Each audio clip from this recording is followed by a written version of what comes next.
You ask Tiger to solve. This deals with linear equations with one unknown.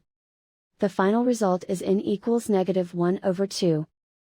Let's solve it step by step. Isolate the n. Multiply both sides by inverse fraction 7/13.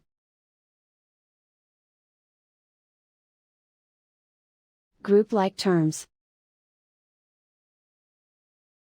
Multiply the coefficients. Simplify the fraction. Multiply the fractions. Simplify the arithmetic. And so the final result is n equals -1/2.